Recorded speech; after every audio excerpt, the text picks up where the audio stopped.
College থেকে কখন আসলে? প্রতিদিন যখন কলেজ শেষ হলে আসি তখনই আসি। যাওয়ার সময় কলেজে কার সাথে গেছো?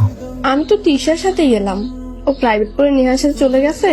পরে আমি আবার একটু দোকানে গেছিলাম কিছু কেনার জন্য, কেনার পর চলে আসছি আবার ক্লাসে। কেন, কি হয়েছে? আমার সাথে দেখা করতে গেছিলে নাকি কলেজে? গিয়েছিলাম। আরে আমি বোধহয় ক্লাসে ছিলাম।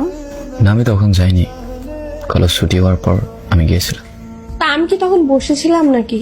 আমি তো রিক্সা করে চলে আসলাম, তুমি আমার বলবা না? কাজের জন্য গিয়েছিলাম, কিন্তু তোমারে পাইনি। আসলে কলেজ গেছো তুমি?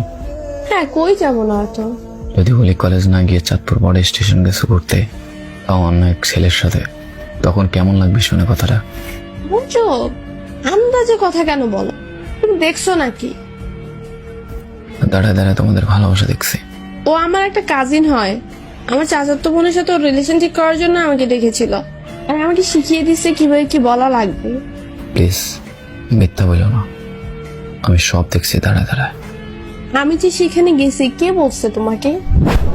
ঈশা, কেমন আছেন ভাইয়া? হ্যাঁ, আলহামদুলিল্লাহ। আপনাদের ব্রেকআপের পর তো আমাকে ভুলেই গেছেন। কিসের ব্রেকআপ? আপনারা রেখার? কি আলতু ফালতু কথা বলো? আমি আসলাম তোমার কাছে অন্য ব্যাপারে জিজ্ঞেস করতে, ও কলেজে গেছে নাকি গেছে না তুমি বলতেছো অন্য কথাবার্তা। কি জানি ভাইয়া, আমাকে তো বললো আপনি নাকি ওর সাথে ব্রেকআপ করে দিয়েছেন। কি বলো না বলো?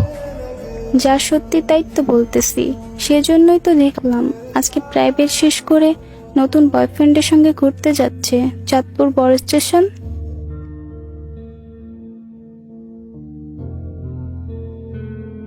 दिल का दरिया बह ही गया,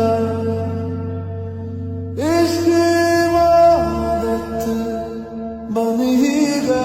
ক্ষতি তো চাইনি কখনো কারো, তাহলে আমার ক্ষতি কেন করে সবাই? तू सौंप दे কষ্ট তো দেয়নি কখনো কারো মনে, তবে আমায় কেন এমন ভাবে ভেঙে দেওয়া হলো? बात देखी কখনো তো কারোর প্রতি অভিযোগ করিনি, তবে আমায় কেন বারবার অভিনয় দেখতে হয়?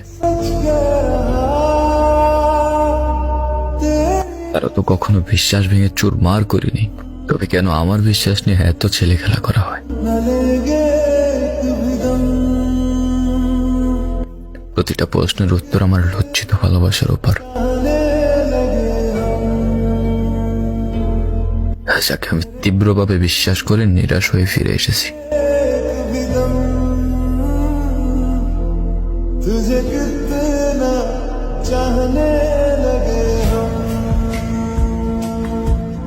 तेरे साथ हो जाएंगे खत्म। तुझे कितना चाह